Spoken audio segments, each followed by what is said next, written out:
Corona संक्रमण के तेजी से बढ़ रहे मामले, जेलर राजेश त्रिपाठी को राजकीय सम्मान के साथ दी गई अंतिम विदाई। किसानों की आवाज बनी कांग्रेस, चौरई में बाढ़ पीड़ित किसानों का बड़ा आंदोलन।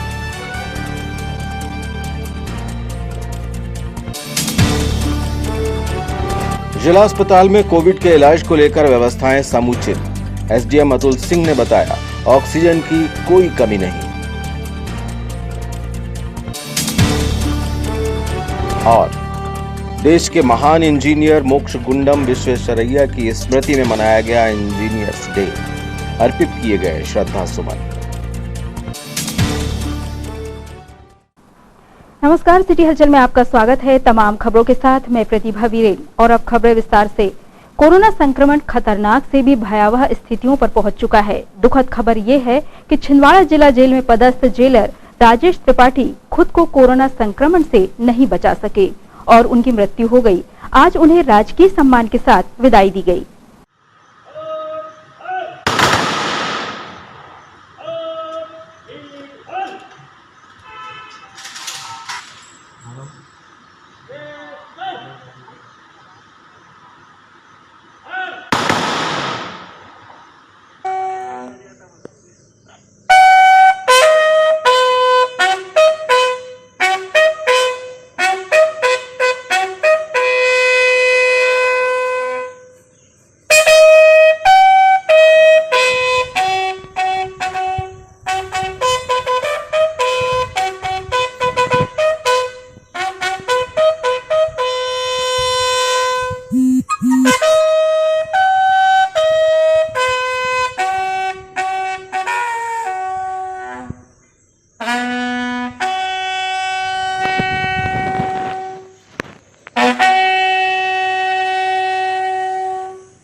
कल जानकारी ये थी कि कोविड से संक्रमित होकर जेलर साहब का निधन हो गया। बिल्कुल, ये बहुत दुखद है और लगभग 4-5 दिन पहले वो कोविड पॉजिटिव आए थे। ऐसी जानकारी मिलने पर वो नागपुर गए इलाज कराने के लिए और नागपुर में उनको किसी चिकित्सालय में सुविधा नहीं मिल पाई। उसके बाद हम लोगों ने उनको यहाँ जिला चिकित्सालय में एडमिट किया। हमारे डॉक्टरों की टीम ने लगातार 3 दिन प्रयास किया। संक्रमण अधिक था और उनको पुरानी बीमारियाँ भी थी, डायबिटीज़ वगैरह की बीमारी थी। इस कारण से उनकी कल रात्र में लगभग 8 बजे डेथ हो गई। सवेरे पूरे राजकीय सम्मान के साथ कलेक्टर महोदय की और पुलिस अधीक्षक महोदय की उपस्थिति में उनका दाह संस्कार किया गया। हम लोग सब वहाँ उपस्थित थे। अभी हम लोगों ने कलेक्टर कार्यालय के सभा कक्ष में एक श्रद्धांजलि सभा भी रखी थी और पूरे ये सही है कि उनकी मृत्यु हुई। सर, ये डायलिसिस पेशेंटों की डिमांड है कि कोविड पेशेंटों से सेपरेट उनका मतलब डायलिसिस। शासन की गाइडलाइन ये है कि कोविड पेशेंट की डायलिसिस, अन्य पेशेंट की डायलिसिस हो जाने के बाद शाम को कोविड पेशेंट की डायलिसिस की जाए और उसके बाद पूरी मशीन को सैनिटाइज करके अगले दिन नियमानुसार 1 बार, 2 बार, 3 बार सैनिटाइज करके फिर से हम दूसरे पेशेंट की डायलिसिस करते हैं। जो कोविड पेशेंट हैं, अगर वो उनका डायलिसिस होना है तो उनका डायलिसिस होना भी अनिवार्य है। उसमें हम अवॉइड नहीं कर सकते कि उनका डायलिसिस ना करें। इसलिए रात्रि के समय में, जब दिन में सारे पेशेंट की डायलिसिस हो जाती है, तो रात्र में हम कोविड पेशेंट की डायलिसिस करते हैं और फिर उसको मशीन को सैनिटाइज करके कुछ समय के लिए उसको बंद करते हैं। और जब डॉक्टर ये सुनिश्चित हो जाते हैं कि अब कोई यहाँ संक्रमण नहीं है, पूरी तरह सैनिटाइज हो गया, तो हम नॉर्मल पेशेंट की डायलिसिस भी करते हैं। हम लोगों का प्रयास ये चल रहा है कि अलग से एक जिला चिकित्सालय में अलग डायलिसिस मशीन की व्यवस्था भी की जाए। संभवतः कुछ दिनों में हम वो भी अलग से व्यवस्था कर लेंगे। अभी हमारे पास 2 डायलिसिस मशीन हैं जिनमें डायलिसिस हो रहा है। सर, ये कुछ कर्मचारी अधिकारी भी संक्रमित हो रहे हैं, तो कितनी की संख्या में ऐसे कर्मचारी अधिकारी जो संख्या अभी बहुत अधिक नहीं है। जैसा कि अभी आपको हमने बताया कि जेलर साहब की हमारे डेथ हुई है। कुछ 1-2 जेल के प्रहरी संक्रमित हुए हैं, कुछ पुलिस के 1-2 अधिकारी हैं, एक हमारे तहसीलदार संक्रमित हुए हैं। इस टाइप से 4-5 अधिकारी कर्मचारी संक्रमित हुए हैं और निरंतर हम लोग प्रयास कर रहे हैं, क्योंकि हम लोग फ्रंट लाइन में काम कर रहे हैं, सभी की तरह जा रहे हैं, कैंटोनमेंट बनाने जा रहे हैं, होम आइसोलेशन में रखने जा रहे हैं, कॉन्टैक्ट ट्रेसिंग करने हमारी टीम जा रही है, तो कई बार संक्रमण का खतरा रहता है। लेकिन आपके माध्यम से हम जिले के सभी सरकारी अधिकारी कर्मचारियों से भी अनुरोध करना चाहते हैं कि अपनी सुरक्षा करते हुए प्रॉपर मास्क लगा के और ग्लव्स लगा के, और जब ऐसे क्षेत्रों में जाते हैं तो पूरी सजगता रखें, सैनिटाइज करते रहें अपने आप को, जिससे कि संक्रमण का खतरा आपको ना फैले, क्योंकि आपको हमेशा अभी लंबे समय तक इसके कोरोना संक्रमण के लिए काम करना है। पिछले दिनों से कुछ गैर जिम्मेदार तत्वों ने जिला अस्पताल में ऑक्सीजन और स्टाफ की कमी जैसी निराधार बातें सोशल मीडिया में फैलाई थी। एसडीएम अतुल सिंह कोविड नियंत्रण कक्ष में तथा इलाज की तमाम व्यवस्थाओं पर नजर बनाए हुए हैं। उन्होंने बताया कि ऑक्सीजन पर्याप्त मात्रा में उपलब्ध है और समर्पित चिकित्सकीय स्टाफ काम पर है। मरीजों की संख्या बढ़ने से उनकी व्यवस्था में लगे लोगों की संख्या भी हमें बढ़ानी पड़ रही है। हमारे पास पर्याप्त संख्या है। मेडिकल कॉलेज में 4th क्लास के एम्प्लॉइयों की, कुछ वार्ड बॉय की, कुछ सफाई कर्मियों की नियुक्ति भी की गई है। अभी लगभग 50 कर्मी और नियुक्त किए गए हैं जो हॉस्पिटल की व्यवस्था में लग जाएंगे। हमारे पूरे कर्मचारी तन्मयता से काम कर रहे हैं। हम सभी नर्सों को, वार्ड बॉय को इस बात के लिए उनका उत्साहवर्धन करते हैं, उनको धन्यवाद देते हैं कि वो इस कठिन दौर में भी लगातार 4 महीने से अस्पताल में ड्यूटी कर रहे हैं। जिला प्रशासन ये पूरी तरह प्रयासरत है कि हमारे किसी भी मरीज को जो हमारे जिला चिकित्सालय में इलाज कराने आते हैं उनको किसी भी तरह का कठिनाई का सामना ना करना पड़े, इसके लिए हम लोग, हमारे चिकित्सक लगातार निरंतर प्रयास करते हैं। सर, हॉस्पिटल में ऑक्सीजन, बेड और मास्क वगैरह की क्या उपलब्धता है? मैं आपको इस बात को बताना चाहता हूँ, कुछ लोगों ने सोशल मीडिया पे ये चीज़ें 2-3 दिन पहले चलाई थी और मैंने तत्काल उसका रिप्लाई भी दिया था सोशल मीडिया पे। हमारे जिले में किसी एक भी दिन 1 घंटे के लिए भी ऑक्सीजन की कोई कमी नहीं थी। कलेक्टर महोदय ने लगातार प्रयास किए और हमने पूरी व्यवस्था बनाई। नागपुर से, भिलाई से और छिंदवाड़ा के जो हमारे लोकल प्लांट है वहाँ से हमें ऑक्सीजन की आपूर्ति निरंतर हो रही है। लगभग 350 सिलेंडर हमारे पास हैं, जम्बो सिलेंडर, जिसमें हमारे पास ऑक्सीजन है। हमारे वेंडर खाली सिलेंडरों के माध्यम से ही नागपुर और भिलाई से और हमारे लोकल वेंडर के यहाँ से सिलेंडर तत्काल भरवा के उसकी प्रतिपूर्ति कर रहे हैं। इसके साथ ही छिंदवाड़ा में पहली बार जिला अस्पताल में 13 टन का सेंट्रलाइज प्लांट स्टार्ट हुआ है, जिसमें परसों हमारे पास फुल टैंक गैस आई है और निरंतर जब भी खाली होती रहेगी वो आती रहेगी। अगले कल तक में फिर एक टैंकर आएगा, जितना हमारा खाली होगा उसको फिर रिफिल करेगा। ये बिल्कुल गलत बात है। ये कहीं से भी जिनने बोला है ये भ्रामक खबर है कि ऑक्सीजन की कमी है। न कभी ऑक्सीजन की कमी थी और हमारा और जिला प्रशासन का, हमारे कलेक्टर महोदय का पूरा ये प्रयास है कि हम ऑक्सीजन की कमी आगे भी किसी भी परिस्थिति में नहीं आने। सर, जहाँ तक आपने बेड की बात की, जिला चिकित्सालय में, अकेले जिला चिकित्सालय में हमारे पास कोरोना पेशेंट्स के लिए, कोविड-19 पेशेंट के लिए 300 से अधिक बेड उपलब्ध है। अभी हमारे पास लगभग 242 एक्टिव पेशेंट हैं, जिसमें से लगभग 40 पेशेंट होम आइसोलेशन में। इसके अलावा 100 बेड हमारे पांडुर्ना में है। 27 से 30 के लगभग पेशेंट अभी भी पांडुर्ना के जो कोविड हॉस्पिटल बनाया गया है, डेडिकेटेड कोविड हॉस्पिटल, उसमें भर्ती है। सौंसर में भी हमारे बेड उपलब्ध हैं, 30 बेड वहाँ उपलब्ध हैं, जिसमें वहाँ भर्ती है। इसके साथ ही सिंगौड़ी और बड़कुही सीसीसी तैयार किए गए हैं, सिंगौड़ी में 30 बेड का और बड़कुही में 20 बेड का। ऐसी भी कोई परिस्थिति से निपटने के लिए प्रशासन के पास अभी पर्याप्त बेड उपलब्ध हैं। होम आइसोलेशन में हम ऐसे लोगों को जिनकी उम्र 60 साल से कम है, उनको कोई ऐसी डायबिटीज, शुगर, हार्ट की बीमारी नहीं है और उनको कोई सिम्टम नहीं है, एसिम्टोमेटिक है, हम उनको होम आइसोलेशन में रख रहे हैं। District command and control room Chhindwara चिकित्सालय में तैयार किया गया है, वहाँ से, और सभी सब डिवीजन मुख्यालय में कंट्रोल रूम तैयार किए गए हैं, वहाँ से वीडियो कॉलिंग के माध्यम से हमारे चिकित्सक लगातार होम आइसोलेशन में रहने वाले लोगों की 2 बार स्वास्थ्य परीक्षण दिन में कर रहे हैं। हम उनसे संपर्क में। सर, आपने भी किया था? बिल्कुल मैंने किया था और मैं लगातार 1-2 पेशेंट से रोज बात करता हूँ। हॉस्पिटल की व्यवस्था के संबंध में जब भी किसी, देखिए ये स्वाभाविक है कि अगर किसी के परिजन किसी भी चिकित्सालय में एडमिट होते हैं तो वो तत्काल व्यवस्था चाहते हैं। ये डॉक्टर डिसाइड करता है कि किसको ऑक्सीजन देना है, किसको ऑक्सीजन नहीं देना है, किसको बाईपेप में रखना है, किसको आईसीयू में रखना है। परिजन की चिंता स्वाभाविक है। हमारे भी अगर परिजन चिकित्सालय में होते हैं तो हम निरंतर चाहते हैं कि उनको अधिक से अधिक बेस्ट उपचार मिल सके। इसके लिए जिला प्रशासन और हमारा चिकित्सालय प्रबंधन, जो जिला चिकित्सालय का प्रबंधन है, वो प्रयासरत है। हम कोशिश करेंगे कि हमारे जिले के किसी भी मरीज को कोई सुविधा ना हो। चौरी विधानसभा क्षेत्र में अतिवृष्टि से सबसे ज्यादा नुकसान हुआ है। सारी की सारी फसलें तबाह हो चुकी है और किसान लूटा हुआ सा महसूस कर रहे हैं। चौरी में आज किसानों ने जिला कांग्रेस कमेटी अध्यक्ष पंडित गंगा प्रसाद तिवारी और विधायकों के नेतृत्व में मुख्यमंत्री के नाम ज्ञापन प्रशासन को सौंपा।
साथीगण और विधानसभा चौराही के सभी पीड़ित किसान गण यहाँ पर उपस्थित हुए हैं।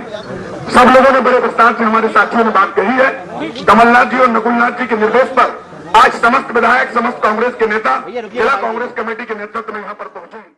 आज चौराही विधानसभा के क्षेत्र की ओर से जो नुकसान है फसलों का हुआ, विगत दिन जो वर्षा हुई थी उसमें पूरे क्षेत्र में तबाही मच गई। विशेष रूप से कुलबहरा और पेच नदी के किनारे जो गांव थे वो पूरे मटिया मेट हो गए हैं। वहाँ के काश्तकारों की ज़मीनें बह गई हैं, पशु बह गए हैं, कई लोगों का नुकसान हुआ है और शासन प्रशासन जो है इस ओर कोई ध्यान नहीं दे रहा है। मुख्यमंत्री का यहाँ कार्यक्रम बना परंतु 3 बार कैंसिल हुआ। मुख्यमंत्री कितने असंवेदनशील हैं इस बात से ज्ञात होता है। जो सेंट्रल से जो टीम आई थी सर्वे करने, वो सेंट्रल की टीम होशंगाबाद, सीहोर उस साइड में सर्वे करके चली गई परंतु छिंदवाड़ा में नहीं आई। इस बात को लेकर के जो माननीय कमलनाथ जी और नकुलनाथ जी के निर्देशानुसार ये आंदोलन हुआ है, जिसमें हमने मांग की है कि बीमा योजना की जो राशि है वो दी जाए। मक्का का जो है 60,000 रुपये प्रति हेक्टर और जो सोयाबीन है उसका 40,000 रुपये प्रति हेक्टर मुआवजा दिया जाए। इसी प्रकार जो जिनके खेत बह गए हैं मेड़ बंदान में उनको लिया जाए या तो उनका अधिग्रहण किया जाए और उनको राशि दी जाए। अभी जो घर टूटे थे उसकी उनको क्या मुआवजा मिला सरकारी तरफ से? अभी तक किसी को कोई जानकारी नहीं है। जो सामान बांटा जा रहा था वो सरकारी तरफ से कैसे बांटा? वो तो ऐसी थी, एक साड़ी बांटे थे उन्होंने, वो एक दिन भी एक बार धुल जाए तो दूसरी बार पहनने लायक नहीं होगी। क्या कहना है कि तो आप आगे क्या करने वाले हैं? ये देखिए, हम तो मांग कर रहे हैं कि हमने जो मांगे आज एसडीएम को ज्ञापन दिया है, कलेक्टर को भी विगत दिनों दिया है। यदि इसके बाद भी कार्रवाई नहीं होगी तो इससे भी बड़ा आंदोलन किया जाए। 14 सितंबर की रात सिवनी रोड पर एक तेज रफ्तार कंटेनर ने बाइक सवारों को रौंद डाला। हादसे में 3 लोगों की जानें गई है।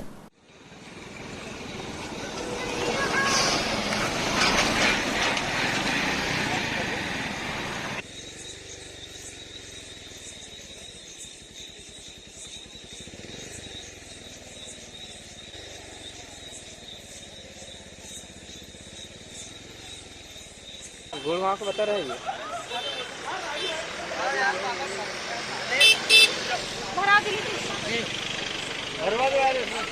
ये मोटे मोटे मिला दो मदद करता है वो साइकिल मोटर उठाएगा उसमें डाल दो।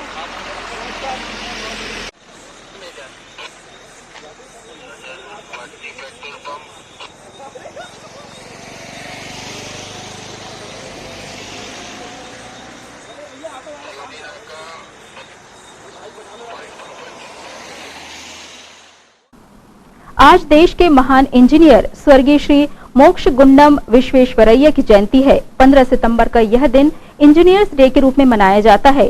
पीडब्ल्यूडी ऑफिस में उनके स्मारक पर पुष्पमालाएं अर्पित कर इंजीनियर्स ने उनके महान कृतित्व को याद किया।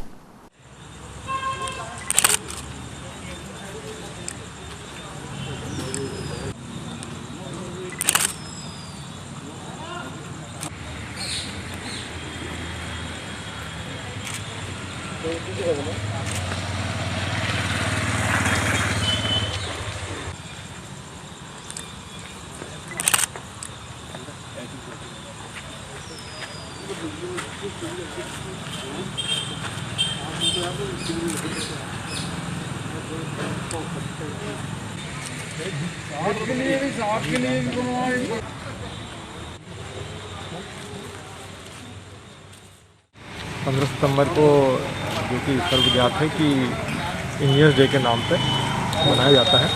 श्री विश्वेश्वरैया जी के जन्म दिवस को इंजीनियर्स डे के नाम पे मनाया जाता है। आज मैं पूरे स्टाफ अपने इंजीनियर्स के साथ में, ऑफिस के स्टाफ के साथ में आज के दिन अपने ऑफिस प्रांगण में विश्वेश्वरैया जी के जन्मदिन पे इंजीनियर्स डे मनाया गया। सभी उपस्थित थे। अतिवृष्टि पीड़ित बर्रा ग्राम वासियों का कहना है कि पटवारी उनके मोहल्ले तक पहुंच ही नहीं पाए। जी हां, बारिश के कहर से पीड़ित ग्राम वासियों को उम्मीद है कि कलेक्ट्रेट में ज्ञापन सौंपने से कुछ तो राहत मिलेगी। चाहिए हमको सबको। गोसाई मोहल्ला में अभी तक गए, यहाँ से लेके तहसीलदार पटवारी सब गए, लेकिन हमारे मोहल्ले तक नहीं पहुँच पाए उन लोग। और हमारे मोहल्ले की स्थिति बहुत ज्यादा खराब है। किसी के यहाँ सीढ़ आ गई, किसी की दीवार गिर गई है, किसी के गाय ढोर बच्चे बीमार हैं। न ही तो संडास है हमारे यहाँ, न ही मकान दिया गया है अभी तक। पटवारी तहसीलदार किसी ने गया और किसी एक का मकान भी नहीं बना अभी तक। घर में सब तबीयत खराब हो रही है, बच्चों की तबीयत खराब है। और एक मकान तो ऐसा भी है उनके यहाँ बुजुर्ग है और मतलब दीवार गिर गई उनके ऊपर, कोई नहीं उनके साथ में, और सियाने हैं। अगर उनके ऊपर दीवार गिर गई तो मरेंगे क्या बचेंगे? हाँ? टीवी पर न्यूज में दया का दरिया, दावों के सागर छलकते देख माने गांव के किसानों से रहा नहीं गया, तो उन्होंने सोसाइटी जाकर पता किया कि साहब फसल बीमा तो ठीक है, लेकिन बीमा राशि देगा कौन? सवाल के जवाब में सोसाइटी वाले साहब ने एक और साहब का नंबर दे दिया। फिर उनसे जो जवाब मिला उसे सुनकर आप भी देखिए दावों और वादों की हकीकत। माने गांव वह क्षेत्र है जहां मक्के की 90% फसल अतिवृष्टि से नष्ट हो चुकी है।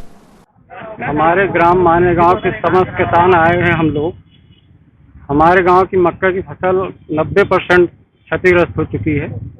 हमने जो बीमा कंपनी में बैंक में बीमा पटाया हुआ है, हमको कोई नहीं बता पा रहा कि इसका क्लेम हमको कहाँ करना है। उसी की जानकारी और ज्ञापन देने के लिए हम कलेक्टर साहब पास आए हैं। पटवारी तहसीलदार के द्वारा सर्वे टीम बनाकर हमारा सर्वे हो चुका है। उसकी जानकारी हमको कोई नहीं बता रहा। हम इसी की जानकारी के लिए कलेक्टर साहब पास आए। सोसाइटी सिंगुड़ी हमने पता की कि हमको बीमा क्लेम कहाँ करना है, तो उनने एक नंबर दिए हमको। क्या नाम था उनका? अनुराग चौहान। वो साहब बोल रहे थे, बोले फसल काटिए, बोले इसके बाद बीमा सर्वे होगा, बोले ऐसा करके हमको। अभी इलाहाबाद बैंक वाले मैनेजर साहब ने भी नंबर दिए, वो दूसरा नंबर दे रहे हैं। वो भी कितने लोगों ने बीमा कराया? बीमा पूरा गांव ने कराया है, और 10 साल से बीमा करा रहे सर, हमको कभी लाभ नहीं मिला। इसलिए हम इस बार कह रहे हैं कि कुछ मिल जाए। चौरई से जिला मुख्यालय पहुंचे किसानों ने प्रशासन को ज्ञापन सौंपकर राहत की मांग की है।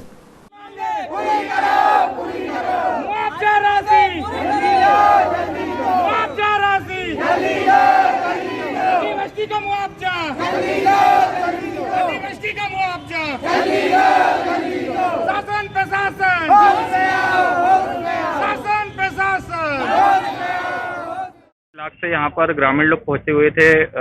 नोनी बर्रा, पांजरा, खैरघाट, ये जो बेलगांव, ये ग्रामीण लोग की शिकायत ये थी कि पटवारी महोदय वहाँ पहुंचे तो, लेकिन कुछ ग्रामीण लोग ऐसे भी थे जिन तक पटवारी महोदय पहुंच नहीं पाए हैं। उनके घर भी टूट चुके हैं, उनके जानवर भी बह चुके हैं और उनकी फसलों को भी काफी नुकसान हुआ है। तो ये ग्रामीणों का यही अनुरोध था कि वहाँ पर पटवारी महोदय पहुंचे और उनके माध्यम से वहाँ पर जो देखा जाए कि क्या क्या वर्षा के कारण और खेत, उनके मकान क्या क्या क्षतिग्रस्त हुए हैं। यही चीजों को लेकर ये ग्रामीण यहाँ पर आज आए हुए थे और शासन प्रशासन को यह अवगत कराना चाहते हैं कि अगर इनकी मांगे पूरी नहीं की जाती तो आगे चलकर पूरे ग्रामीण, चौरई ब्लॉक के ग्रामीण मिलकर एक उग्र आंदोलन करेंगे।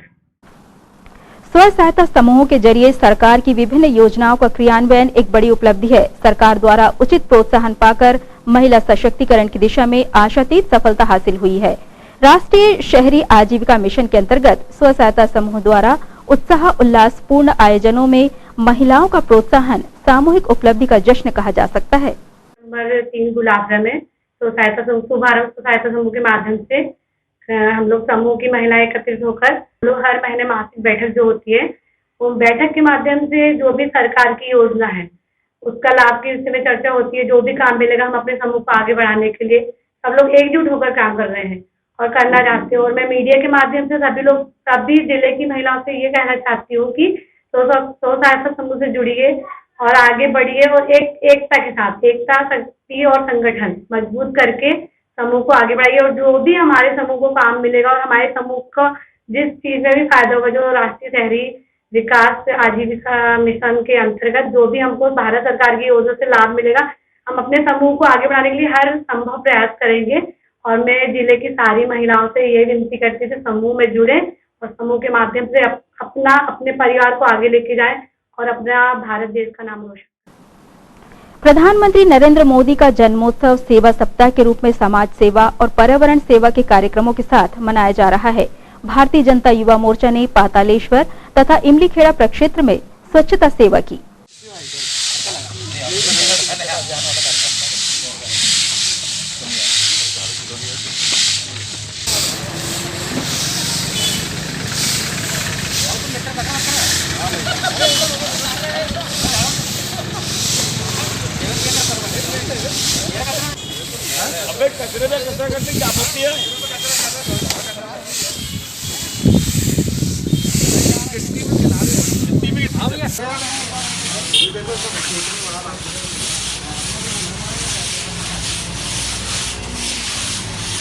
वीडियो बना रहे फोटो भी खींचनी शुरू होगी।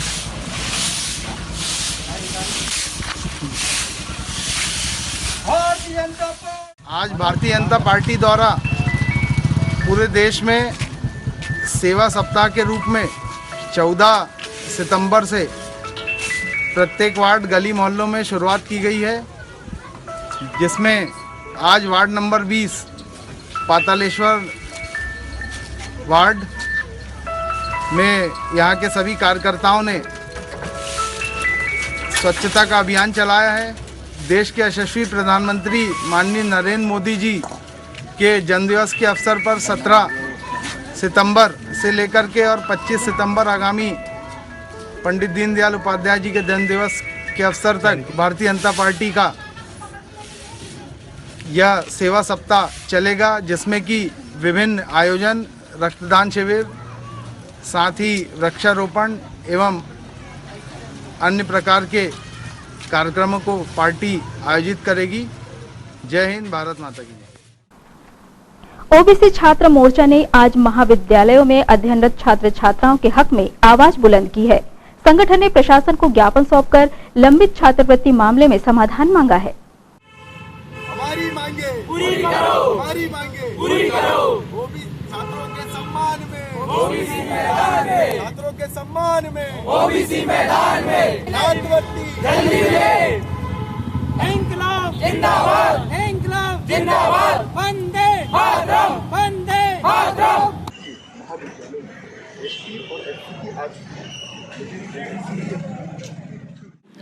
आज अखिल भारतीय ओबीसी छात्र मोर्चा के जिलाध्यक्ष निखिल कहार के नेतृत्व में आज यहाँ पे छात्रों के हित के लिए, ओबीसी छात्रों के लिए ज्ञापन दिया गया, जिसमें कि पूरे संपूर्ण महाविद्यालय में, पूरे जिले के संपूर्ण महाविद्यालय में ओबीसी के जो छात्र छात्राएं आज उनको अभी छात्रवृत्ति प्रदान नहीं हुई है। आज ओबीसी के जो छात्र है वह एक कहीं ना कहीं उनका आर्थिक स्थिति से वो कमज़ोर होते हैं, कहीं ना कहीं छात्रवृत्ति से उनका पढ़ाई का और आगे बढ़ता है और उस पर जो उनको पैसे मिलते हैं उससे वह अपनी पढ़ाई का आगे का खर्चा उठाते हैं। लेकिन आज ओबीसी छात्रों के साथ में बहुत दयनीय स्थिति है। आज ओबीसी समाज के छात्रों को यदि छात्रवृत्ति नहीं मिल रही है तो उनका बहुत संकट छाया हुआ है और बीच में अभी कोरोना काल भी चल रहा है, इसके कारण उनको बहुत अतिमंद ज़रूरत है। इसलिए आज हमने यहाँ पे जिला कलेक्टर से एक मांग करी है और यह मांग यदि एक हफ्ते के अंदर पूरी नहीं होती है तो ओबीसी छात्र मोर्चा निखिल कार के नेतृत्व में बड़ा भव्य आंदोलन यहाँ पे उग्र आंदोलन किया जाएगा, जिसका जिम्मेदार संपूर्ण शासन प्रशासन रहेगा। कोरोना के बढ़ते संक्रमण के प्रति सामाजिक दायित्व समझते हुए केश शिल्पी संगठन ने 4 दिनों तक काम बंद रखने का निर्णय लिया है। सैलून की समस्त दुकानें बंद हमने कोरोना बीमारी को देखते हुए बंद की है। जैसा कि छिंदवाड़ा जिले में कोरोना की बीमारी बहुत तीव्र गति से बढ़ रही है, जिससे आज कोई भी वंचित नहीं है। जैसे कि आज पल पल में कोरोना वायरस जैसी बीमारी हर दिन एक केस लेकर रहे हैं और हमारा जो काम है सैलून का वो हमारे जो कस्टमर है उनके बहुत क्लोज में है। इसीलिए आज समस्त सैलून व्यवसायियों ने अपनी दुकान स्वेच्छा से बंद की है, जिसमें हमने किसी किस्म का पूर्ण रूप से सहयोग दिए हैं और किसी किस्म का कोई दबाव नहीं बना है। कितने दिन तक बंद रहेगी दुकान? ये दुकान आज मंगलवार से शनिवार तक दुकान टोटल बंद रहेगी संडे के बाद इतवार से अपनी दुकान सभी खोलेंगे, लेकिन उसमें पूर्ण रूप से अपनी और अपने परिवार की सुरक्षा को की दृष्टि से देखते हुए दुकान खोलेंगे। इन तमाम खबरों को जानने के लिए आइए एक नजर डाल लेते हैं सुर्खियों पर।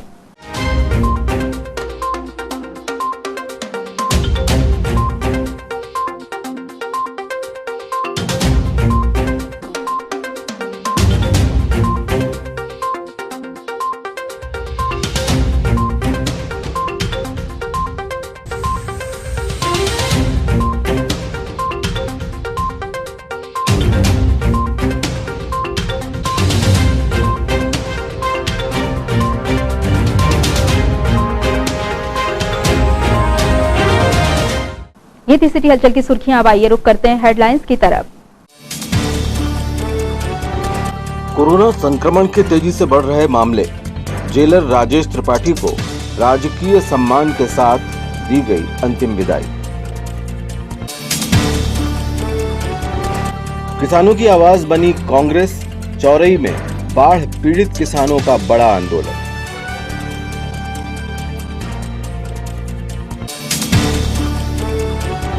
जिला अस्पताल में कोविड के इलाज को लेकर व्यवस्थाएं समुचित। एसडीएम अतुल सिंह ने बताया, ऑक्सीजन की कोई कमी नहीं। और देश के महान इंजीनियर मोक्ष गुंडम विश्वेश्वरैया की स्मृति में मनाया गया इंजीनियर्स डे। अर्पित किए गए श्रद्धा सुमन।